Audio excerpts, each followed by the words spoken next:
Sidra murder mystery. 6 लोगों की लाशें मिलती हैं पुलिस को, 4 एक घर से मिलती हैं, दूसरी 2 लाशें दूसरे घर से मिलती हैं। और उन लाशों के मिलने के बाद लगातार जम्मू पुलिस जो है इस मामले में पड़ताल कर रही है। 16 अगस्त 2022 को 10 बजे के करीब एक टेलीफोन कॉल आता है जम्मू पुलिस को, और पुलिस को शहजादा जो हबीबुल्ला भट्ट की बेटी हैं, बरजुला श्रीनगर की रहने वाली, वो कहती हैं कि उनके भाई नूरुल हबीब जो है उनका फ़ोन नहीं उठा रहे हैं और उन्हें लग रहा है कि शायद उन्होंने आत्महत्या की होगी। बाकी जानकारी मैं आपको दे चुका हूं। मैं आपको ये भी बता चुका हूं कि इस मामले में एक सिट जो है पुलिस ने कॉन्स्टिट्यूट की है। उस सिट में एसपी रूरल संजय शर्मा हैं, एसडीपीओ नगरोटा हैं, इंस्पेक्टर विश्व प्रताप एसएचओ नगरोटा और एसआई माजिद हुसैन हैं। ये सब लोग इस मामले की इस समय पड़ताल कर रहे हैं। 4 लाशें, नूरुल हबीब की लाश, सकीना बेगम, सज्जाद अहमद और नसीमा अख्तर, ये 4 लाशें नूरुल हबीब के घर से, जहां नूरुल हबीब खुद रहते थे हबीबुल्ला भट्ट के घर में, वहां से मिलती हैं। और 2 लाशें सकीना के घर से मिलती हैं, रुबीना बानो की और जाफर सलीम की। अब इन लाशों के मिलने के बाद कुछ तथ्य हैं, जिन तथ्यों को सूत्रों के अनुसार जो चीजें पुलिस ने खंगाल ली हैं। पहली बात तो पुलिस ने यह खंगाली है कि एक खड्डा खोदा गया सकीना के घर में, और हमने स्ट्रेट लाइन के माध्यम से वो खड्डा भी आपको दिखाया था। उस समय हमने आपको बताया था कि शायद ये खड्डा जो है सेप्टिक टैंक के लिए बनाया गया होगा, लेकिन अब जानकारी जुटी है और सूत्र बताते हैं कि वो खड्डा जो है लाशों को दफनाने के लिए खोदा गया था। दूसरी जानकारी ये जुटी है कि जिस व्यक्ति ने वो खड्डा खोदा, उस व्यक्ति को भी पुलिस ने धर दबोचा है। आप पुलिस की पड़ताल का अंदाज देखिए। सूत्र बताते हैं कि पुलिस ने इस अंदाज में पड़ताल की कि उस आदमी को भी ढूंढ निकाला जिस आदमी ने खड्डा खोदा था। और उसके बाद दूसरी एक और चीज, सूत्रों के अनुसार यह भी पुलिस को मालूम चल गया है कि किस व्यक्ति ने सिरिंजेस और कैन्यूला किस व्यक्ति ने आकर परिवार के इन 6 लोगों को लगाए और किसके कहने पर लगाए, इसकी पड़ताल भी पुलिस कर चुकी है और कुछ चीजें पुलिस के हाथ लगी हैं। और सिर्फ इतना ही नहीं, पुलिस को इस सिद्रा मर्डर मिस्ट्री के मामले में, अब जैसे मैंने आपको कहा, खड्डा खोदा गया लाशें दफनाने के लिए, और सूत्रों के अनुसार यह जानकारी भी पुलिस ने जुटा ली है कि सकीना के साथ में रुबीना बानो और जफर सलीम, ये 3 लोग, या इसमें नसीमा हो सकती हैं तीसरी महिला के तौर पर, इन 3 लोगों को लगभग 4 से 5 दिन पहले मार दिया गया था। और सिर्फ इतना ही नहीं, जो जफर सलीम थे, अपाहिज थे वो, उनकी डेड बॉडी को कवर किया गया था। उनकी डेड बॉडी के ऊपर प्लास्टिक रैप किया गया था। प्लास्टिक रैप करने के बाद उसके ऊपर जो है तुलाइयां रख दी गई थी, चदरें रख दी गई थी, ताकि मरने के बाद बदबू ना हो और बदबू फैले ना, और अगर बदबू फैलती है तो दाएं बाएं लोगों को पता ना चले। और यह भी जानकारी पुलिस को अब मिल गई है कि नूरुल हबीब सकीना के परिवार का बहुत ख्याल रखते थे। उनके घर में जो सीसीटीवी कैमरा लगे हैं वो भी बताया जा रहा है नूरुल हबीब ने लगवाए हैं, और 2-2 टन के एयर कंडीशनर जो सकीना के घर में लगे हैं वो भी बताया जा रहा है सूत्रों के अनुसार कि नूरुल हबीब ने लगवाए थे। और एयर कंडीशनर सकीना के घर में भी ऑन रखे गए थे ताकि लाशें सड़े ना, और सड़े अगर बदबू ना आए, एयर कंडीशनर ऑन रखे गए थे। अब खड्डा जो खोदा, वो किसने खोदा, पुलिस को उसकी जानकारी भी लग गई है। जिस व्यक्ति ने खड्डा खोदा था उसे गिरफ्तार कर लिया गया है। जिसने कैन्यूला दिए उस व्यक्ति को भी पुलिस ने धर दबोचा है। और ये सब कुछ कैसे किया गया, अब पुलिस इसको कंस्ट्रक्ट करने में लगी है। और सूत्रों के अनुसार, अगर सूत्रों की माने, तो पुलिस की एक टीम घाटी भी गई, बरजुला उनके घर में पहुंची, हबीबुल्ला भट्ट के घर, और उनसे भी बातचीत की और उनसे ये पूछा कि आप ये बताइए कि नूरुल हबीब के साथ आपका संपर्क कब तक था। तो उन्होंने भी जानकारी दी है। उस जानकारी को भी पुलिस ने अपने पास रख लिया है। लेकिन अब पुलिस लगभग भेदने के पास है इस मर्डर मिस्ट्री को, और अनवील करेगी कि इस हत्याकांड, यह हत्याकांड था या ये सामूहिक सुसाइड का मामला था। यानी सभी लोगों ने तय किया कि हम लोग आत्महत्या करेंगे। क्या ये सामूहिक आत्महत्या का मामला था और किस मानसिक अवस्था में यह हुआ? कुछ और जानकारी स्ट्रेट लाइन ने जुटाई है। जानकारी नूरुल हबीब को लेकर है। नूरुल हबीब एक काबिल और निहायत ही बेहतरीन स्टूडेंट अपने वक्त के रहे। उनके जितने भी क्लासमेट हैं वो सभी बहुत इंपॉर्टेंट पोजीशंस पर हैं। कुछ क्लासमेट्स उनके इस वक्त मजिस्ट्रेट की ड्यूटी दे रहे हैं अलग अलग डिस्ट्रिक्टों में। कुछ क्लासमेट उनके अलग अलग इंपॉर्टेंट पोजीशंस पर बैठे हुए हैं। उन क्लासमेट्स से भी हमारी बात हुई। उन्होंने कहा कि नूरुल हबीब बहुत काबिल, बहुत लायक लड़का था। उन्होंने कहा नूरुल हबीब ने एमटेक की हुई थी और उसकी ड्राफ्टिंग, उसकी राइटिंग कमाल की थी। कोई मुकाबला उसकी ड्राफ्टिंग और राइटिंग का नहीं था। और दूसरा ये भी जानकारी हमें जो उनके दोस्तों ने दी, उनने कहा कि नूरुल हबीब दान करने वाला दानवीर था।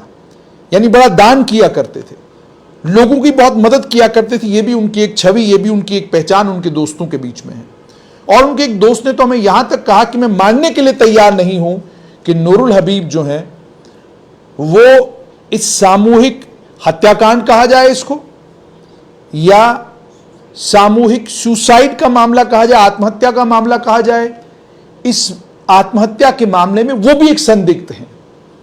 पुलिस के सूत्रों के मुताबिक नूरुल हबीब भी एक संदिग्ध हैं, एक सस्पेक्ट अभी तक हैं। सस्पेक्ट नंबर 1 अभी तक वही हैं कि इस पूरे हत्याकांड को या इस पूरे आत्महत्या कांड को अंजाम देने वाले नूरुल हबीब थे। ये भी कुछ तथ्य जो है निकलकर अभी तक आए हैं। लेकिन जब तक जम्मू कश्मीर पुलिस इसकी पुष्टि नहीं करती, तब तक इसको लेकर आधिकारिक तौर पर, जब तक पुलिस ये नहीं कहती कि नूरुल हबीब ही इस हत्याकांड के लिए जिम्मेवार थे, नूरुल हबीब ही इस आत्महत्या का ये जो सिलसिला हुआ इसके लिए जिम्मेवार थे, ये दोनों चीजें, क्योंकि ये पुलिस को तय करना है कि ये सुसाइड का मामला है या ये हत्याकांड है और किस मानसिक अवस्था में नूरुल हबीब ने हत्याकांड किया। एक उनके साथी ने स्ट्रेट लाइन से संपर्क किया और उन्होंने हमें फोन पर यह बताया कि नूरुल हबीब की मानसिक अवस्था ठीक नहीं थी। परिवार के लोग डिस्प्यूट करते हैं इसको, कहते हैं कि नहीं, नूरुल हबीब की मानसिक अवस्था बिल्कुल ठीक थी। लेकिन कुछ और उनके साथी हैं वो ये कहते हैं कि बहुत काबिल, बहुत इंटेलिजेंट और बड़े ब्राइट थे नूरुल हबीब। क्यों किया? अगर वाकई, क्योंकि जैसे मैंने आपको कहा कि जब तक पुलिस आधिकारिक तौर पर इस हत्याकांड के ऊपर से पर्दा हटाकर यह नहीं बताती कि किस आदमी ने यह हत्याकांड अंजाम दिया है, तब तक स्ट्रेट लाइन भी नहीं कहेगा कि नूरुल हबीब इस हत्याकांड के लिए जिम्मेवार हैं, जब तक पुलिस आधिकारिक तौर पर एक प्रेस कॉन्फ्रेंस करके तमाम तथ्यों को लोगों के सामने नहीं रखती। लेकिन जो अभी तक पड़ताल हुई है उसमें सूत्रों के अनुसार जो जानकारी जुटी है वो सारी जानकारी हमने आप तक पहुंचाई। यानी खड्डा खोदा गया, खड्डा जिसने खोदा उस व्यक्ति को भी पुलिस ने ढूंढ निकाला। कैन्यूला लगवाए गए, 5 लोगों को कैन्यूला लगाए गए। अगर नूरुल हबीब के कहने पर लगाए गए कैन्यूला, तो विश्वास किस दर्जे का इस पूरे परिवार को नूरुल हबीब के ऊपर था वो भी इससे साफ नजर आता है। और जो दाएं बाएं वहां लोकेलिटी में रहने वाले लोग हैं वो ये भी कहते हैं कि सज्जाद जो छोटा बच्चा था 16-17 साल जिसकी उम्र बताई जा रही है, जो जरीफा का बेटा था और जरीफा के पहले पति से वो औलाद उनको हुई थी, सज्जाद को लेकर बड़े पॉजिटिव थे और सज्जाद को उन्हें टैब दे रखा था, सज्जाद को हर तरह की सुविधाएं घर के अंदर रखी थी और सज्जाद को पढ़ाते थे और सज्जाद का पालन पोषण वही कर रहे थे। और बहुत सारे उनके दोस्तों ने हमें यह भी बताया कि सकीना के पूरे परिवार का ख्याल जो है नूरुल हबीब अपने परिवार की तरह रखते थे। हर तरह से उनकी माली मदद भी किया करते थे और उनको दवा दारू की जब जरूरत पड़ती तो वो भी नूरुल हबीब ही किया करते थे। और यह भी जानकारी स्ट्रेट लाइन को सूत्रों से मिली है कि नूरुल हबीब का जहां तक ताल्लुक है, नूरुल हबीब ने दोनों घरों के ऊपर जो झंडे लगे हैं उसको लेकर बताया जा रहा है कि नूरुल हबीब नहीं लगाए। अब एक और चीज सामने आई है कि 9 तारीख से पहले की सारी सीसीटीवी फुटेज जो है वो डिलीट कर दी गई है, लेकिन उसे भी जम्मू पुलिस लगी हुई है। उसे चंडीगढ़ फॉरेंसिक लैब भेजा गया है ताकि उसे रिट्रीव किया जाए और उससे और जानकारी जुटाई जाए कि क्या क्यों कैमरे दोनों घरों में इतने ज्यादा लगाए गए थे, जबकि मैंने आपको कहा कि आस पड़ोस में इतने कैमरे नहीं हैं।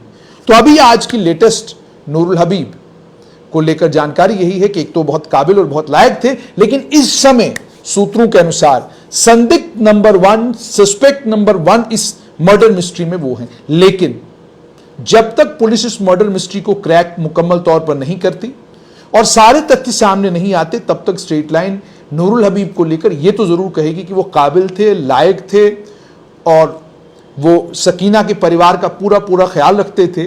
और 3 लोगों की हत्या जो है वो 3-4 दिन पहले हुई थी, क्योंकि उनकी लाशें बहुत बुरी तरीके से सड़ी हुई थी और कीड़े पड़े हुए थे कुछ लाशों को।